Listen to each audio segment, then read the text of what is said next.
चाकू से मारकर हत्या करने के आरोप में वांछित 2 महिला अभियुक्ता को गिरफ्तार किया गया। वरिष्ठ पुलिस अधीक्षक जनपद गोरखपुर के कुशल निर्देशन में तथा पुलिस अधीक्षक दक्षिणी व क्षेत्राधिकारी बांसगांव के निकट पर्यवेक्षण में प्रभारी निरीक्षक सत्यप्रकाश सिंह, मय निरीक्षक सुनील कुमार व पुलिस टीम द्वारा चाकू से मारकर हत्या करने वाले अभियुक्त कुसुम यादव, पत्नी मुछेंद्र यादव, पुत्री स्वर्गीय नंदलाल यादव, उम्र लगभग 30 वर्षीय, ग्राम कुचेटा, थाना बांसगांव, जनपद गोरखपुर व रीना पत्नी हरिशंकर यादव, उम्र लगभग 26 वर्षीय, निवासी ग्राम अडरौली, थाना बांसगांव, जनपद गोरखपुर, संबंधित मुकदमा संख्या 159/22 धारा 323, 504, 34, 324, 302 भादवी, थाना बांसगांव, जनपद गोरखपुर को मुखबिर की सूचना पर बिशुनपुरा रोड जाने वाली सड़क दिगवा तिराहे के पास से गिरफ्तार कर लिया गया। तहसील प्रशासन अवैध कब्जा धारकों को देगा अंतिम चेतावनी। एसडीएम ने पत्र जारी कर सरकारी विभागों और व्यापारियों को भेजा बुलावा। बांसगांव एसडीएम बांसगांव दुर्ग विजय कुमार सिंह ने मंगलवार की शाम आधिकारिक पत्र जारी कर कस्बे के व्यापार मंडल, लोक निर्माण विभाग और रोडवेज के अधिकारियों को बैठक में बुलाया है।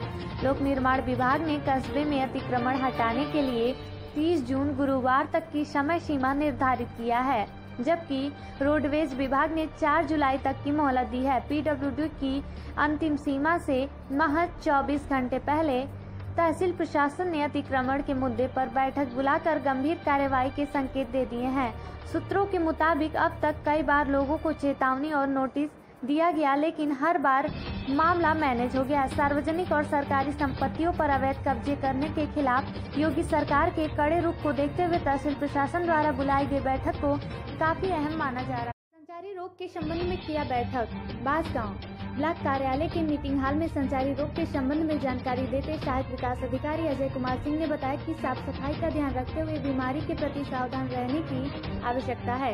इस मौके पर नीलम यादव, सामुदायिक स्वास्थ्य केंद्र चिकित्सा प्रभारी डॉक्टर KM अग्रवाल, प्रधान प्रतिनिधि विनय सिंह, घनश्याम, मुन्ना, विनय पाठक, हेमंत त्रिपाठी आदि लोग मौजूद रहे। बच्चे के लिए कहा जाता है, ये उसके लिए पूरा सुरक्षित है और आगे के भविष्य के लिए उसको ये जरूरी है। तीसरी बात मुझे ये कहनी है कि ये एक चिट्ठी डीएम साहब की तरफ से आप लोगों को भेजी गई है। आप लोगों में से सबको मिला है कि नहीं मिला है? प्रधान जी के नाम से डीएम साहब, चूंकि ये स्टेट से आया था, स्टेट के पेपर में डीएम साहब ने अपनी तरफ से यहाँ से निकाला, इसलिए सबको मिल गया है।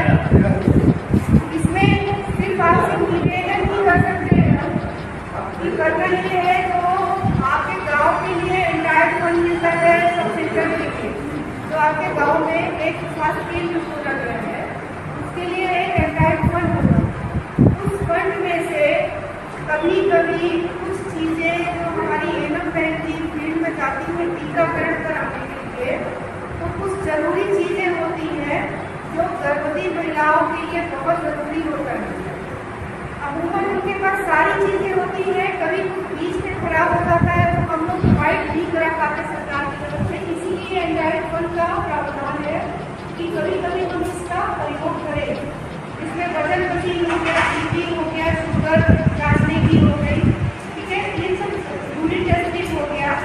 कुछ चीजें ऐसी हैं आप इसके 2000 के अंदर अगर चाहेंगे तो 4 महीने खरीद सकते हैं। भाजपा अधिकारियों से संतुष्ट दिखे लोग। बांसगांव तहसील क्षेत्र के अंतर्गत भाजपा अधिकारियों से लोग संतुष्ट दिखे। उन्होंने बताया कि भाजपा के शासनकाल में देश और प्रदेश का विकास हो रहा है। ऐसे में भारतीय जनता पार्टी का शासन बेहतर बताया। उन लोगों ने बताया कि प्रदेश में चारों तरफ विकास की योजनाएं दौड़ रही हैं, यहाँ तक कि अपराध की घटनाएं भी कम हुई हैं। अधिकारियों सब कहाँ तक संतुष्ट है? सरकार अच्छी काम कर रही है और बहुत जल्दी धरती पर से भ्रष्टाचार समाप्त हो जाएगा। सरकार भ्रष्टाचार समाप्त करने में सराहनीय काम कर रही है। ये कहाँ तक आप उस कार्यों से संतुष्ट हैं? 80% संतुष्ट है। विकास हो रहा है? सब विकास हो रहा है, हमारे अगल बगल हो रहा है, हमको लग रहा है सब विकास हो रहा है। भाजपा अधिकारियों से कोठरी पर अवैध अतिक्रमण के खिलाफ मुकदमा दर्ज होने के बाद मचा हड़कंप। भैरवपुर में स्थित कोठरी पर अवैध अतिक्रमण को लेकर मुकदमा दर्ज किया गया। मुकदमा जिनके ऊपर दर्ज किया सभी लोगों ने सब पत्र देकर बताया कि कोठरी पर मैंने अतिक्रमण नहीं किया, कोठरी को खनवाया जाए। लिखित पत्र लेके तहसील का चक्कर लगा रहे। बताते हैं लंबे समय कोठरी पर अतिक्रमण। क्या नाम है आपका? कोठरी का क्या मामला चल रहा था, क्या कार्रवाई हुई उसमें? FIR हुआ लोगों के ऊपर जी, क्या मामला था विस्तार से बताइए। वो हाई कोर्ट का आदेश द्वारा पोखरी खना गया था, फिर लोग पाट लिए थे जी। फिर लेखपाल द्वारा दरखास्त दिया गया था, उसमें FIR करने का ऑर्डर हुआ है, सरदार साहब जी। तो मुकदमा दर्ज हो गया है। मुकदमा दर्ज कितने लोगों के खिलाफ हुआ है? 5 लोगों को। क्या क्या नाम है? बारिंदर, मनोज, जितेंद्र, धर्मेंद्र, जितेंद्र, बालेंद्र, सत्येंद्र। मुकदमा दर्ज हो गया। 3/4। क्या कोठरी खनाई गई थी अभी तक? नहीं, पोखरी खना गया था, उसको पार अभी खना नहीं गया पोखरी। तो अब क्या मांग है? क्या मांग है आप? मांग पर पानी हमारे खेत में गिर रहा है, पोखरी खना। कोठरी पर अवैध अतिक्रमण के खिलाफ मुकदमा दर्ज होने देर शाम महिला के साथ छेड़खानी और उसकी सास के साथ मारपीट के बाद मौके पर पहुंची पुलिस और ग्रामीण। बांसगांव थाना क्षेत्र के ग्राम बढ़ेपुरवा में एक मामला प्रकाश में आया जो रात 7:30 बजे का है। महिला अपनी सास के साथ शौच के लिए निकली कि मनबरों ने महिला का हाथ पकड़ते छेड़खानी करने लगे। जब सास ने उसका विरोध किया तो सास को पटकते लात घूंसों को मारने लगी। आसपास के लोगों ने जब आवाज सुने तो मौके पर इकट्ठा हो गए। आनंद फानन में बांसगांव पुलिस भी मौके पर पहुंचकर जांच करने में जुट गई। बताया जा रहा है कि बांसगांव थाना क्षेत्र ग्राम बढ़ेपुरवा का मामला है, जहां महिला और उसकी सास के साथ छेड़खानी का मामला प्रकाश में आने के बाद पुलिस हरकत में आ गई। आसपास के लोगों को पुलिस ने बुला के मामले के संबंध में पूछताछ किया। क्रमिक अनशन पर बैठे गोला तहसील बार के अधिवक्ता। गोला गोरखपुर। गोला तहसील के कलेक्ट्रेट बार एसोसिएशन के अधिवक्ताओं ने बार के सम्मानित सदस्य सत्यप्रकाश शुक्ल के पुत्रवधू का पात्र होने के बावजूद भी पंचायत सहायक के पद पर नियुक्ति न होने पर तहसील परिसर में मंगलवार से क्रमिक अनशन शुरू कर दिया है। इस दौरान गोला बार एसोसिएशन के अध्यक्ष गिरिजेश शाही ने कहा कि शासन ने पारदर्शी प्रक्रिया के तहत पंचायत सहायक के पद पर नियुक्ति का आदेश दिया है, जिसमें गांव के उच्च मेरिट वाले व्यक्ति का ही चयन होना है। उसके पश्चात भी संगठन के अधिवक्ता सदस्य सत्यप्रकाश शुक्ल के पुत्रवधू का चयन नहीं हो पा रहा है। इस क्रमिक अनशन में आमोद गौड़, राजेश त्रिपाठी, सत्यप्रकाश शुक्ल, कमलेश यादव, प्रथम, रामानंद गिरी, गणेश शंकर भारती आदि अधिवक्तागण शामिल रहे। मारपीट कर गंभीर रूप से घायल कर देने के आरोप में वांछित 2 नफर अभियुक्तगण गिरफ्तार।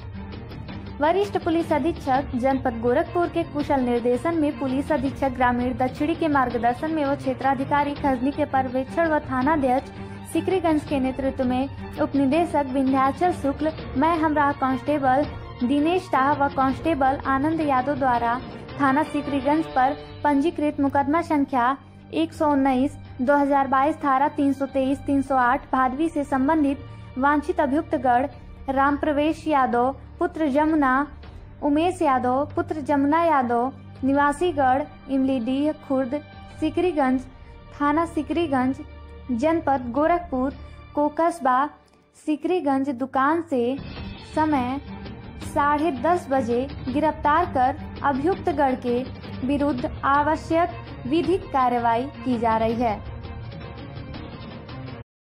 कोरोना से जागरूक होने की जरूरत। कोरोना से बचाव के लिए सतर्कता जरूरी है। सतर्कता ही कोरोना से बचाव का तरीका है। ऐसे में सभी को सतर्कता अपनाने की जरूरत है। सभी को कोरोना गाइडलाइन का पालन करना आवश्यक है। कोरोना का फिर से गिराव बढ़ रहा है, ऐसे में कैसे बचाव किया जाएगा? अब कोरोना का बचाव जो है वैक्सीन पूरा लगाएं, बूस्टर डोज लगाएं और ज़्यादा से ज़्यादा जो है मास्क और दूरी बनाते हैं। जो बढ़ता हुआ ग्राफ है, फिर से मामले बढ़ रहे हैं, ऐसे में कैसे बचा जा सकता है? लोग मास्क पहनना छोड़ दिए हैं और जो दूरी है मेंटेन करना वो भी छोड़ दिए हैं। अभी कोरोना गया थोड़ी ना, अगल बगल है, जो आप सावधानी हटी दुर्घटना घटी कोरोना पकड़ लेगा। तो अभी भी मास्क लेने की जरूरत है और हाथ वाथ जो धोना है व्यवस्था है वो सब करना चाहिए। सरकार की जो दिशा निर्देश है उसका अनुपालन करना चाहिए। दिन भर की बड़ी खबरों को देखने के लिए जुड़े रहिए पब्लिक वाइब से। भाजपा के शासनकाल में आपराधिक मामलों में आई कमी। बांसगांव तहसील क्षेत्र में लोगों से बातचीत करने पर पता चला कि भारतीय जनता पार्टी के शासनकाल में आपराधिक मामलों में काफी कमी आई है। लोग शासन व्यवस्था से काफी खुश दिखे। भाजपा के शासनकाल को लोग बेहतर बता रहे हैं। इस समय प्रदेश में भाजपा का शासन चल रहा है, विपक्षी बता रहे हैं कि लूट खसोट डकैती हो रही है। क्या वास्तविक कंडीशन है इस शासनकाल में? भाजपा के शासनकाल में अपराध पर पूर्ण रूपेण कंट्रोल, ठीक ना, पूर्ण रूपेण कंट्रोल है।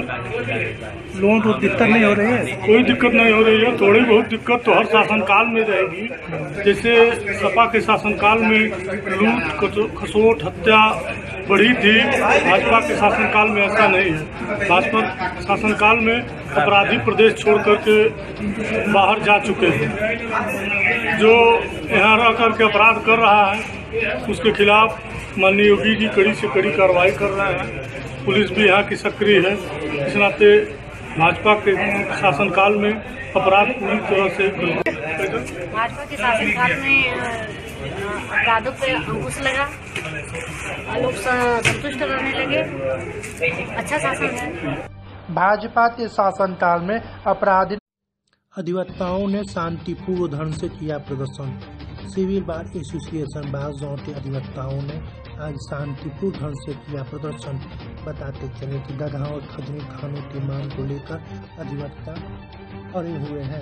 उनका क्रमिक अनशन एक दिन से ही चालू है। लगभग 27 दिन बीत जाने के बाद भी अभी अधिवक्ताओं का क्रमिक अनशन चल ही रहा है। ऐसे में अधिवक्ता पूरे दिन शांतिप्रिय ढंग से प्रदर्शन करते रहे। उन्होंने बताया कि जब तक हमारी मांग नहीं पूरी होती प्रदर्शन हम लोग हड़ताल वापस लेकर लेकिन धरने की कार्रवाई अभी जारी है। और यह जब तक थाना गगहा थाना और क्या नाम है आपका? हरेंद्र बहादुर सिंह डोकरे जी। कब से धरना चल रहा है? 1 जून से। कब तक चलेगा? अनवरत चलेगा जब तक दोनों थाने हमको मिल नहीं जाए। अधिवक्ताओं ने शांतिपूर्ण ढंग से किया प्रदर्शन।